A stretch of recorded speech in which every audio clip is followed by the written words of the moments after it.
대해서 말씀드리고 저희가 더 열심히 노력하겠다.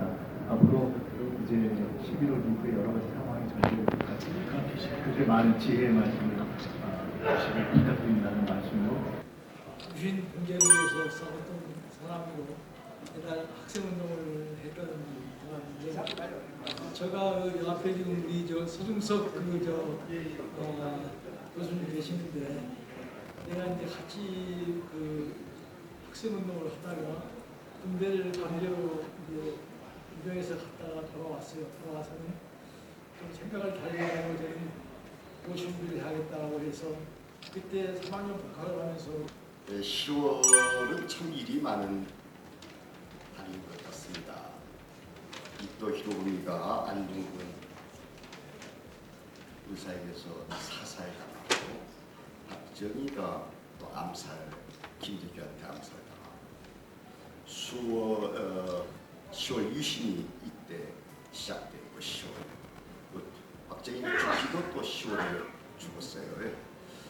그래서 저희들 인천동지에서 10월을 그대로 보낼 수 없지 않느냐 그런 의미에서 10월에 오늘 이 토론회를 하게 되었습니다.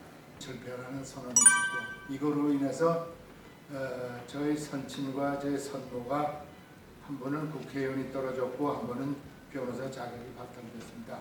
제가 사실은 운동권의 초기에 시작됩니다. 서울무리대에 현승일, 김중태, 김도연, 법대는 정성철, 정대철 이렇게 해서 제가 무기징역을 5번이나 맞았는데 민주주의가 제대로 된 나라였으면 또 민주화 이념이 제대로 반영되는 우리 대한민국이었다면 그런 일이 없을 텐데 그동안 이렇게 퇴행한 것에 대해서 스스로 자성하는 또 어떻게 대안을 세우고 미래를 열어갈 것인가 하는 그런 뜻에서 인창 동지에서는 이런 자리를 만들었다고 생각합니다. 역사란 이렇게 만들어지는 거구나 그런 생각을 했습니다. 50년 전 민청학년이 있었기에 45년 전 박정희 체제의 붕괴가 있었고 오늘 대한민국의 민주주의의 밑거름 희생을 민청학년 구속자 1000명이 밑거름이 됐다고 생각합니다. 오늘 유신 붕괴 45년을 기념해서 토론을 갖게 된 것이 그냥 토론회 의미가 아니라 다시 민주주의를 정상화시키고 전진시키기 위한 그런 새로운 출발점의 하나다 이렇게 생각합니다. 축하합니다. 감사합니다.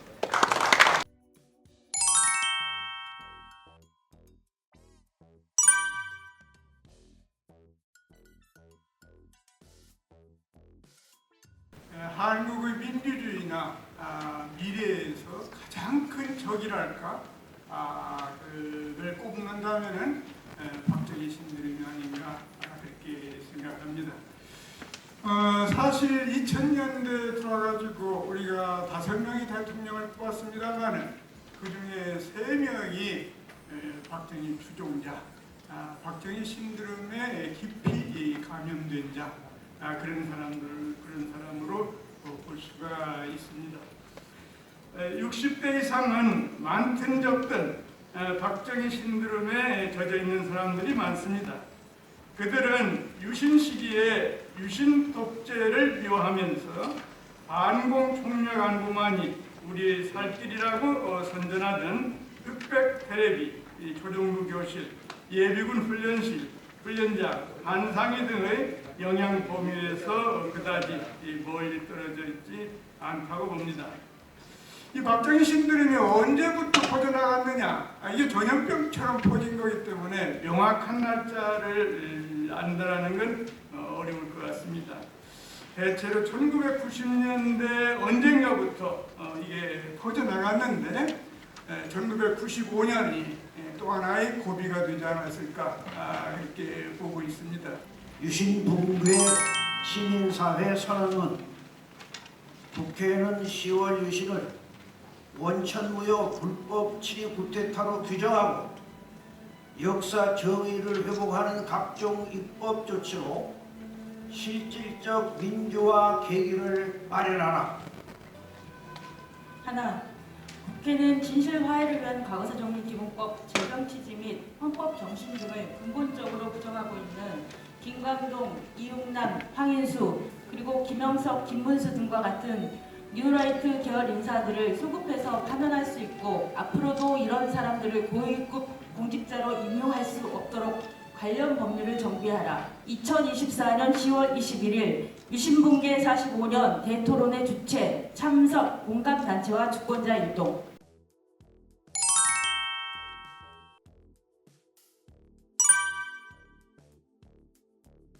우리가 절차적 민주주의와 실질적 민주주의를 아까 말한 그런 직접민주주의, 시민정치, 공론정치, 주민자치를 읍면동, 삼천백개 읍면동에 그 마을자치정부를 만들어서 실질적인 자치를 하고 자치민권을 했더라면 이런 사태를 맞지 않았을 거라고 생각하는데 지금 어쩔 수 없는 것 같아요. 압축 붕괴, 소멸의 그 붕괴가 좀 와 있다. 정치 체제는 이게 대의민주주의 중앙집권 통치체제로 지금까지 농산업청과 지역을 희생시켜가지고 서울과 수도권을 왕창 키워가지고 부동산 투기 왕창 해먹고 이런 엄청 카르텔로 부패를 해냈는데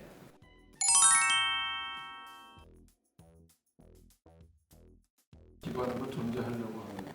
그래서 민주주의 지속성을 어떻게 확보되는가 하면 제일 중요한 게 우리가 포퓰리즘이 나쁘다고 그렇게 많이 착각하고 있는데 좋은 포퓰리즘이 있습니다. 그래서 이거는 다수가 원하는 바를 성취시켜줘야 됩니다. 지금 현대적인 의미에서 보면 민주주의나 자유자본주의를 한다고 하면서 불평등이 지속되고 그러면은 이거에 대해서 민주주의 실패로 이제 아시겠지만 주거 문제뿐만 아니라 청년 같은 경우에는 저출산 문제에서 일자리가 굉장히 중요하더라고요. 많은 학자들이 저출산 문제 해결하려면 일자리가 어느 정도 안정적인 수입이 제공되는 일자리가 있어야지 가능하다더라. 이런 이제 연구 결과가 많은데요. 이 부분에 대해서도 좀 고려를 해서 노동시장 이중 구조나 이런 문제에 대해서도 좀 고민할 필요가 있지 않을까 하는 생각이고요.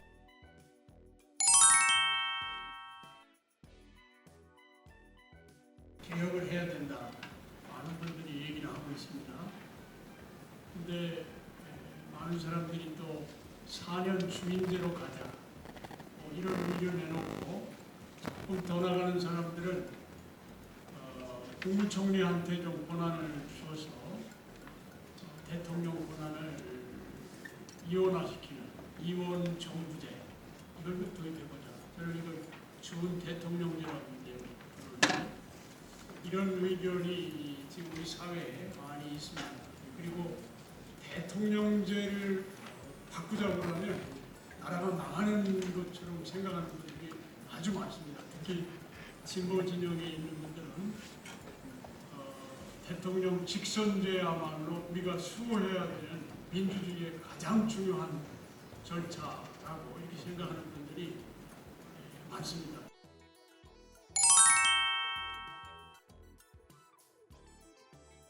민주주의에서 특히 한국을 포함해서 가장 중요한 쟁점 중에 하나인 정부 형태와 연관해서 그동안 학계와 정치권은 주로 대통령제냐 아니면 의회 중심이냐 오늘도 좀 소개를 하시고 논문에 자세히 소개가 되어 있습니다만 이런 대립구도나 아니면 절충적으로서 준 대통령제 북한에서는 의회가 진행되어 왔던 게 사실입니다. 하지만 안 교수님께서는 강북 논의에 기반을 둬서 새로운 형태의 그런 정부 형태, 완전히 새로운 건 아니니까만 그동안 논의가 좀 덜 됐던 준의회 중심제 세바이 팔리아멘탈리즘이라는 새로운 방향을 제시하면서 새로운 논의의 지평을 열었다라고 생각합니다. 그런 점에서 우리가 조금 더 열린 시각으로 상상력을 가지고 고민해 볼 필요가 있지 않나 이런 생각합니다.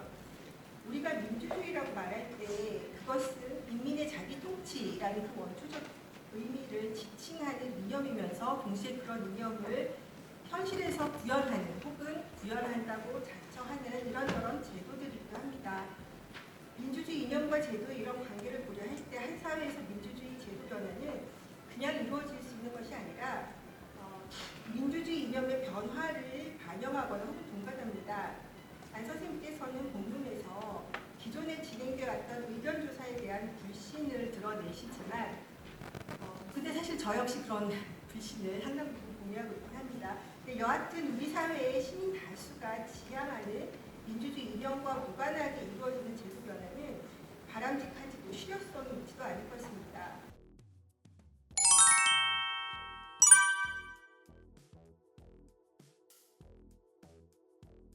저희의 목표는 자유와 평등의 실현을 통한 지속 가능한 발전, 이를 위해서 5가지 자유민주주의, 사회민주주의, 환경 생태민주주의, 평화민주주의, 반부패 투명사회와 수구형 참여민주주의 이 과제가 있다.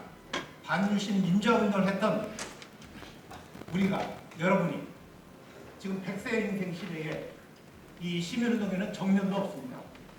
그러니까 이 운동 중에 일주체로 나서서 아까 임진철 박사님께서도 노약청년들 운동을 해나가자 그런 말씀을 드리고 싶어요.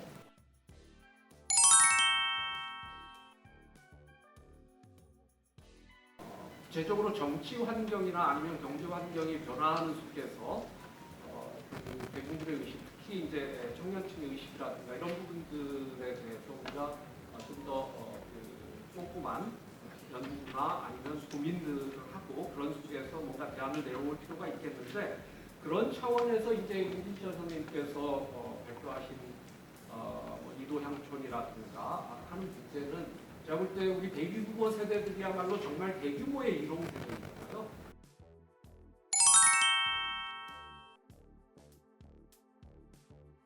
그 90년대부터 우리나라는 이제 사실 저출산 기조로 돌아섰는데 가장 큰 이유는 부동산 문제에 있습니다. 이 부동산 문제는 단순히 그냥 부동산 투기 이렇게 접근할 것이 아니라 사실 지대 추구의 수단이 되었다.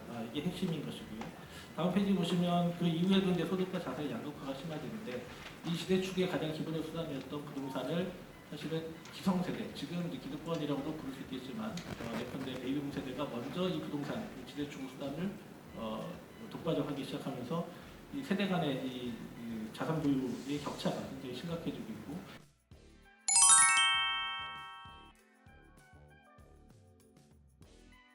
이호덕 선생님이 진짜 민주화가 되려면 2가지를 꼭 해야 된다 했어요. 하나는 말의 민주화. 우리만 쉽고 누구나 알아서 우리만 해야 된다라는 거고, 2번째가 온 국민이 헌법을 알고 헌법대로 운영하는 나라를 꿈꿔야 된다는 거였어요. 저희가 헌법 읽기 운동을 이렇게 하면서 지금 약 한 손바닥 헌법책을 약 60만 권 정도를 지금 보급을 했고,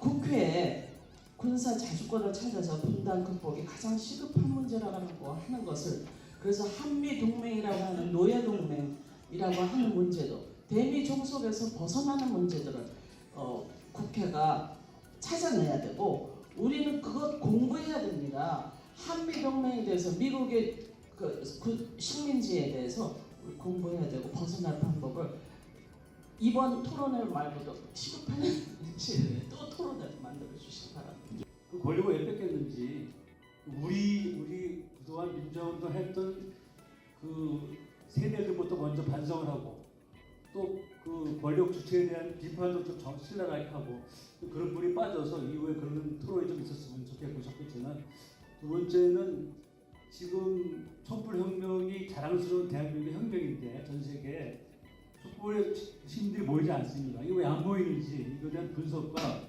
그 대안이 모색이 돼야 되는데도 특별한 대안이 있는 건 아주 고민을 많이 하고 있습니다. 저는 이 이야기를 지금 현재 그 논의되고 있는 지금 그 시국과 관련해 가지고 이 이야기를 하나 하고 싶습니다. 친일 밀정법을 만들어야 된다고 생각해요. 친일파 밀정 이야기가 이 법적으로 지금 밀정을 하고 있으면은 가장이 나야 되는데 그걸 처리할 수 없죠. 헌법에서 간첩죄를 적성국 외에는 간첩죄를 처리할 수가 없어요. 오늘 그 발제자들은 특징이 그 시민운동도 하시고 또 그런 자기들 나름대로 이론적 바탕이 있는 그런 분들입니다. 대부분 또 이 토론자들도 이제 우리 시대 꼭 필요한 이런 계획 과제들을 굉장히 지속적으로 심층적으로 연구하신 분들이기 때문에